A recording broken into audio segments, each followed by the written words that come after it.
તો ભાઈ ભવનાથની અંદર શિવરાત્રિના મેળાનો માહોલ જામતો જાય છે. હાલ આપણે છીએ ભવનાથ મંદિરના પટાંગણની સામે અને અદ્ભુત આ ગિરનારની ભૂમિમાં શિવરાત્રિ મેળો આવી રહ્યો છે. તો આપણે શરૂઆત કરીએ એક સાધુના આશીર્વાદથી, એની પાસેથી જ શિવરાત્રિની મહિમા અને મેળાની જાણકારી મેળવીએ. આપણી સાથે છે પરમ પૂજ્ય મહંત શ્રી હંસગીરી બાપુ.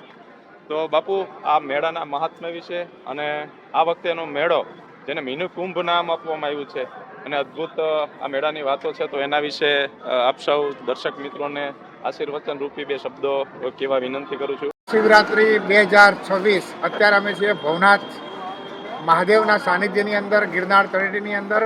અને ખુશખબરીની વાત છે કે આપણા ભોળાનાથ શિવનો પવિત્ર તહેવાર એટલે મહાશિવરાત્રિ ટૂંક જ સમયની અંદર આવી રહી છે અને 2 દિવસની અંદર મેળો ચાલુ થઈ રહ્યો છે. અને સરકાર તરફથી અને પ્રશાસન તરફથી ખૂબ જ સારી વ્યવસ્થા કરવામાં આવી છે અને આખા ભવનાથને ખૂબ સારી રીતે શણગારવામાં આવ્યું છે અને મિની કુંભ પણ જાહેર કરવામાં આવ્યો છે. તો સર્વે ભક્તોને શિવનો પ્રસાદ એટલે કે ઉર્જારૂપી પ્રસાદ લેવા, કેમ કે મહાશિવરાત્રિ છે. મહાશિવરાત્રિ એટલે આખા વર્ષનો એવો પવિત્ર દિવસ કે જેની અંદર બ્રહ્માંડીય ઉર્જા એટલે કે શિવની ઉર્જાનો સીધો લાભ જે તમને આખા વર્ષની અંદર ન મળે, એક જ રાત્રિની અંદર મળી જાય, એને કહેવાય મહાશિવરાત્રિ. અને એમાંય મહાશિવરાત્રિ હોય અને એમાં ગિરનારનું સાનિધ્ય હોય અને સંતોની ભૂમિ હોય અને સંતોની સાથે મેળો હોય તો એનો લાભો કંઈક અલગ જ હોય. તો સંતોના પધરામણી થઈ ચૂકી છે.